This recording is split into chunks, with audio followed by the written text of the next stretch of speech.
Okay, everybody, final thoughts time for Fantasy Defense, which is a very sharp, fun, fast little game. I have played this now both as a solo and a two-player. I have won in the co-op mode. I have lost in the solo. Kind of feels like solo is a little bit tougher maybe, or maybe that's just because when I'm solo, I don't have Jen there to help me puzzle through all the stuff. Because, this game is very fast, very dynamic, very dramatic, but it's also very puzzly because really what you're doing every round, it's a war of attrition because every round you're getting 5 new units and you're facing 2 or 3 new bad guys, and you have to figure out how best to deploy those units and use their special powers, knowing full well you can't stop everybody. Sometimes you just got to take it on the chin and hope to live the fight the next round. But that's the tricky thing. Win, lose, or draw, every fight, one of your units is going to die.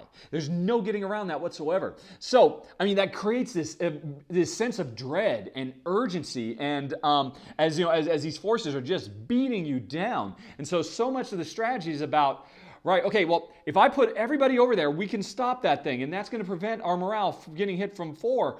But that I don't have any weak sacrificial lambs to throw into that stack. I'm going to lose an important character. Sometimes you got to make tough choices like that. Sometimes you might even have to sacrifice yourself, your own lead character, from the get-go.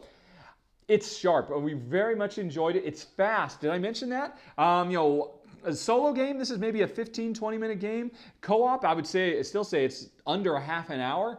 And what I think gets me excited about this more than anything else, because the gameplay is good, the art is good, the design is solid, the decisions are interesting. It works really well. But what pushes us over the top is this. Important. Open this envelope after you win your first game. When I played it solo, I did not get to open this. And so then I'm like, honey, come play co-op with me. And then we won, and I got to open it. There's cool stuff in here. Now, don't worry, this is not a legacy game. There's no destroying of components or ripping cards up or putting stickers on anything. This is just a nice, compulsive way to introduce a narrative to the game. Because I'm not going to tell you what's in here. I don't want to. It's a cool story. Because what happens is after you successfully fight off the dragon for the first time and the dragon's forces and all of that, and you get to open this, the story doesn't just stop there. Hey, we beat the dragon. The dragon's not done. The dragon's still somewhere around there. And so new characters, new spells, new monsters, new stuff, all kinds of new stuff is in this, and you'll bring it in and you will seed it into what you already know and then play more. And my understanding is, from looking at the Kickstarter page, the developers of this, they actually have plans for a whole bunch of these envelopes. But these are stretch goals. The base game is what you just saw without any of this content. It's a fun, solid game. Every time you play, depending on the order the bad guys come out, depending on the order you get your cards, you're going to have an interesting, action-packed puzzle to solve. But the more stretch goals are hit, the more of these are unlocked and added to the game. Apparently, some of them are even going to be designed by backers, I think.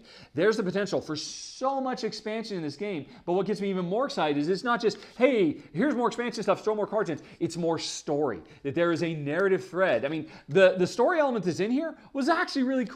When Jen saw it, she had to laugh out loud. It was so cool and so funny and so engaging, and we were like, instantly wanted to play again.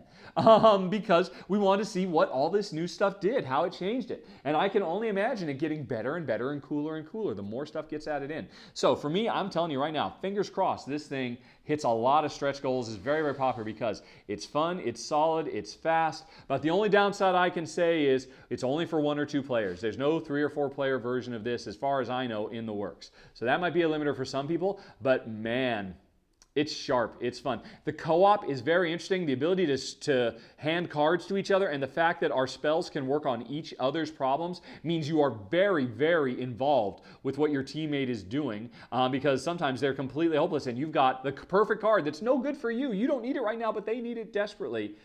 It's great. We really enjoyed it. Bear in mind, of course, everything you're seeing here is prototype. This is really sharp art, but I don't know if it's final. I don't think they're going to use a D20. I think it'll actually have like a morale tracker board. But still, Hopefully from this run through, you have a pretty good idea of what it feels like to play and why you might enjoy, because who cares what Jen and I think? I mean, we're just a couple of data points. Watch the run through, see if it looks like fun, and so you can decide whether you want to back this thing or not. And that's it, folks. Thanks for watching. Now, if you have any questions, comments, concerns, as always, please let me know. Otherwise, hope you have a very, very nice day. Talk to you later. So long. Bye-bye.